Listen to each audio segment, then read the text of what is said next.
अस्सलाम वालेकुम viewers, welcome back to another video. आज के इस वीडियो में हम बात करने वाले हैं हेपेटाइटिस बी के बारे में।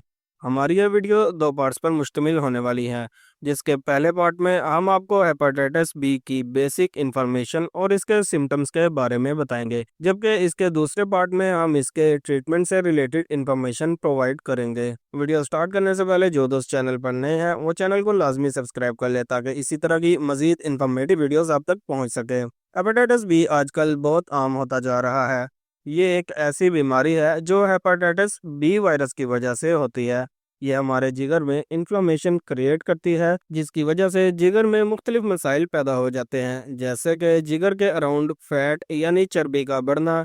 इसके अलावा जिगर का सही से काम ना करना या फिर जिगर की सख्ती और जिगर के कैंसर जैसी सीरियस बीमारियों का खतरा भी बढ़ जाता है। हेपेटाइटिस बी की बीमारियां मोस्टली ब्लड के जरिए से ही ट्रांसफर होती हैं, जैसे कि ब्लड ट्रांसफ्यूजन की वजह से या फिर सेम नीडल या सिरिंज का यूज करने से ये बीमारी दूसरे में मुंतकिल हो जाती है। इसके अलावा इंटरकोर्स के जरिए और बचपन में होने वाले इन्फेक्शन की वजह से मोस्टली ये बीमारी लोगों में पाई जाती है। जबकि अगर ड्यूरिंग प्रेगनेंसी पेशेंट में ये वायरस पाया जाए तो बच्चे में भी ये वायरस ट्रांसफर हो जाता है। हेपेटाइटिस बी का इलाज मेडिसिन के जरिए पॉसिबल है, जबकि इंटरफेरोन और एंटीवायरल जैसी अद्वियात के जरिए इसका इलाज किया भी जाता है। कुछ पेशेंट को प्रॉपर मेडिकेशन और इलाज की जरूरत होती है, जबकि कुछ पेशेंट में यह वायरस खुद ब खुद कम हो जाता है। हेपेटाइटिस बी से बचने के लिए वैक्सीनेशन एक मौसर तरीका है और 90% से ज्यादा लोगों को इस बीमारी से महफूज रखता है। इसके अलावा ऐसे इंस्ट्रूमेंट यूज करने से बचना चाहिए जो कि स्टेरिलाइज ना हो,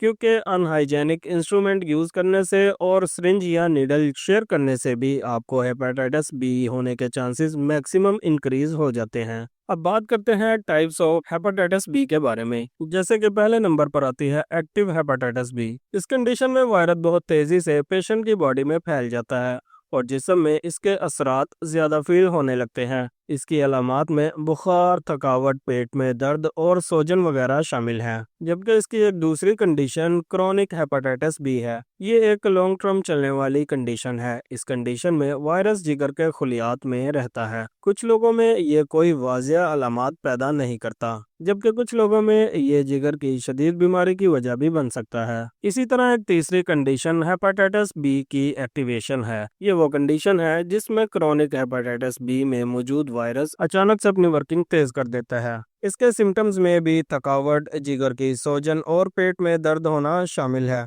और ये हालात खतरनाक भी हो सकते हैं। जबकि एक कंडीशन हेपेटाइटिस बी की वैक्सीनेशन है। ये एक हिफाजती अमल है जो हेपेटाइटिस बी के वायरस से बचने के लिए जिस्म में कुव्वत मुदाफियत को बढ़ाता है और वैक्सीनेशन के बाद पेशेंट की बॉडी वायरस से लड़ने के लिए तैयार होती है। जबकि पांचवें नंबर पर हेपेटाइटिस बी के असरात हैं। ये वो अलामात और मुश्किलात हैं जो हेपेटाइटिस बी के असरात की बिना पर पैदा हो सकती हैं। इसके अलावा छठे नंबर पर इनएक्टिव हेपेटाइटिस बी है। इस कंडीशन में वायरस तो जिगर में मौजूद होता है, लेकिन उसकी जो सरगर्मियां हैं वो बहुत कम होती हैं, जिसकी वजह से कोई खास सिम्टम्स क्रिएट नहीं हो पाते। जबकि ऐसी कंडीशन में बीमारी का पता अचानक या फिर किसी हादसाती तौर पर ही होता है। जबकि सातवें नंबर पर हेपेटाइटिस बी की रिकवरी है। ये वो मरहला है जहां पेशेंट में आहिस्ता आहिस्ता इम्प्रूवमेंट आनी स्टार्ट हो जाती है। इसमें बीमारी की अलामात खत्म होने लगती हैं और खून में भी वायरस की मिकदार कम हो जाती है। जबकि आठवें नंबर पर हेपेटाइटिस बी की कॉम्प्लिकेशंस हैं। हेपेटाइटिस बी की वजह से हमारी बॉडी में कुछ कॉम्प्लिकेशंस पैदा हो जाती हैं, जैसे कि जिगर की बीमारी, जिगर का कैंसर और इसी तरह की मुख्तलिफ बीमारियां हेपेटाइटिस बी की वजह से क्रिएट होती हैं, जिनका अगर वक्त पर इलाज ना किया जाए तो ये खतरनाक और जानलेवा भी साबित हो सकती हैं। सो दोस्तों, ये थी आज की वीडियो जिसमें हमने हेपेटाइटिस बी से रिलेटेड बेसिक इन्फॉर्मेशन आपको प्रोवाइड की। इस वीडियो में हमने आपको हेपेटाइटिस बी की मुख्तलिफ फॉर्म के बारे में बताया, जबकि नेक्स्ट वीडियो के पार्ट में हम आपको इसके इलाज के बारे में बताएंगे। वीडियो का नेक्स्ट पार्ट देखना मत भूलिएगा। मिलते हैं नेक्स्ट वीडियो में, तब तक के लिए अपना ख्याल रखिएगा। अल्लाह हाफिज।